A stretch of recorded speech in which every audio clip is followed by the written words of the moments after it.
योग के चतुर्थ अंग प्राणायाम का वर्णन। श्री सनक जी कहते हैं, हे नारद, जहां मनुष्यों की भीड़ ना हो और किसी प्रकार का कोलाहल ना होता हो, ऐसे एकांत स्थान में पूर्व, उत्तर अथवा पश्चिम की ओर मुंह करके अभ्यास पूर्वक प्राणों को जीते, प्राणायाम का अभ्यास करे। शरीर के भीतर स्थित वायु का नाम प्राण है।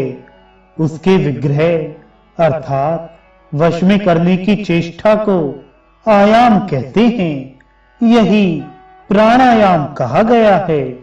उसके दो भेद बताए गए हैं, एक अगर्भ प्राणायाम और दूसरा सगर्भ प्राणायाम। इनमें दूसरा श्रेष्ठ है। जप और ध्यान के बिना जो प्राणायाम किया जाता है वह अगर्भ है, और जप तथा ध्यान के सहित किए जाने वाले प्राणायाम को सगर्भ कहते हैं।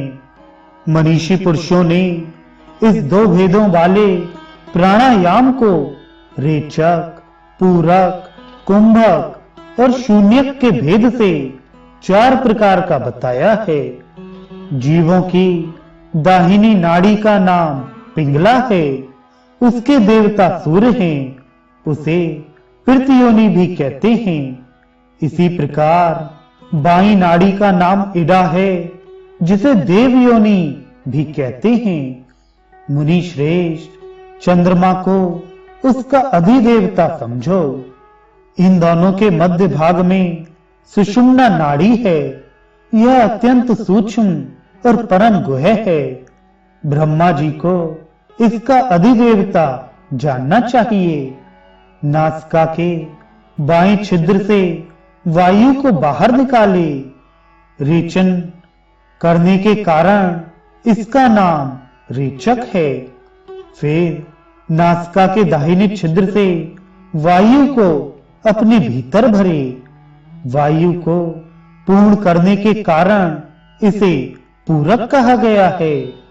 अपने देह में भरी हुई वायु को रोके रहे, छोड़े नहीं, और भरे हुए घड़े की भांति स्थिर भाव से बैठा रहे।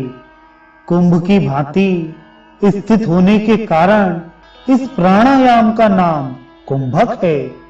बाहर की वायु को ना तो भीतर की ओर ग्रहण करे और ना भीतर की वायु को बाहर निकाले। जैसे हो वैसे ही स्थित रहो। इस तरह के प्राणायाम को शून्यक समझो। जैसे मतवाले गजराज को धीरे धीरे वश में किया जाता है, उसी प्रकार प्राण को धीरे धीरे जीतना चाहिए।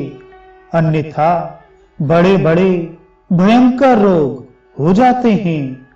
जो योगी क्रमशः वायु को जीतने का अभ्यास करता है वह निष्पाप हो जाता है, और सब पापों से मुक्त होने पर वह ब्रह्मलोक को प्राप्त होता है।